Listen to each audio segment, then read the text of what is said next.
Welcome to The Explainer. Today we're diving into something that honestly hits pretty close to home for anyone navigating our modern digital age.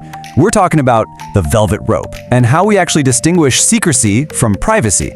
Are we protecting our peace, or are we just, hiding in fear? Let's unpack the source material and figure it out together. If you didn't post it, did it actually happen? It's a question we've all probably felt the weight of at some point, right? I mean, we are living in this era of absolute hyper-sharing. If you don't post a picture of your morning coffee, your gym workout, or that weekend getaway, society almost conditions us to feel like the experience wasn't fully real. It's this exhausting, relentless pressure to perform our lives for an audience, and it creates a profoundly draining modern dilemma.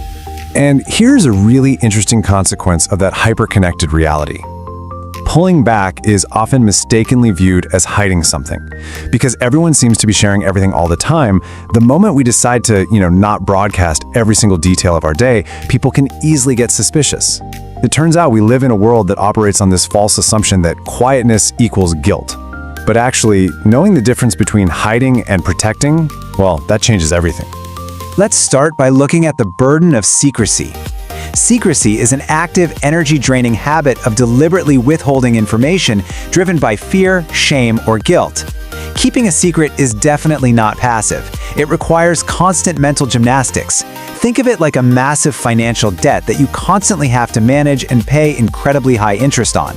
You are deliberately holding back the truth because of the sheer fear of the consequences if people were to actually find out. Okay, let's dive into this and look at how it operates in our daily lives.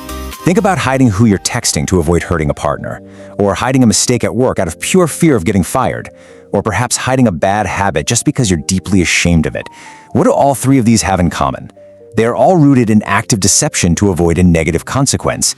They're driven by that incredibly heavy trio of fear, shame, and guilt.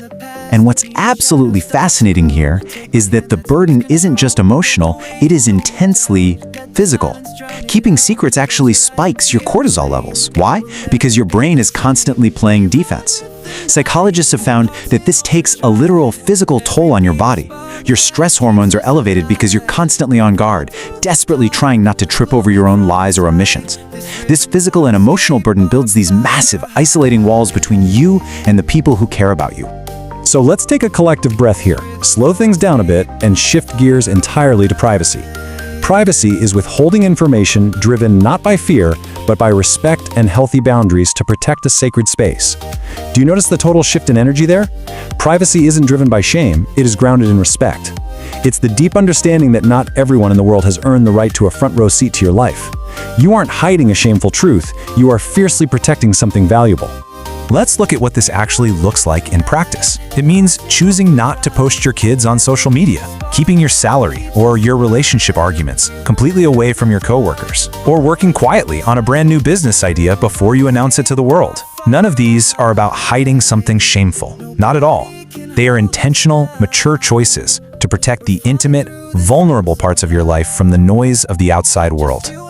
And this is the really beautiful reality of establishing that boundary. Privacy doesn't feel heavy, it feels peaceful, because there is absolutely no fear of being caught. Contrast the intense anxiety of secrecy we just talked about with this incredible calm. When you're being private, you haven't done anything wrong.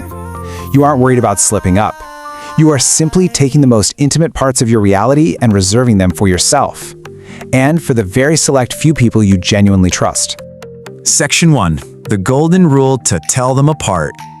Now, what's really interesting about this slide is that if you're ever confused about whether you're being private or secretive, the source material offers a brilliant first test: intent. The intent of secrecy is deliberately deceiving others, but the intent of privacy? It's simply protecting yourself and your peace. It is incredibly empowering to realize that simply wanting to protect your peace is a completely valid intent. If your motivation is to deceive and manipulate reality for someone else, well, that's a secret. If your motivation is to maintain your own internal sanctuary, that is privacy. The second diagnostic question is all about the consequences. Basically, what happens when the hidden information finally comes out? When a secret is revealed, the reaction is a betrayed, "How could you lie to me?" But when a private detail is naturally revealed, the reaction is usually just, "Oh, I didn't know that about you." There's no harm done, no trust is broken. The drastic difference in these reactions tells you everything you need to know about what you are actually withholding. So, the crucial point is this: privacy protects connection. Secrecy destroys it. Let that sink in for a second. Secrecy inherently builds walls and destroys the trust required for human connection. Privacy, on the other hand, establishes the healthy boundaries that make true, safe connection possible in the first place.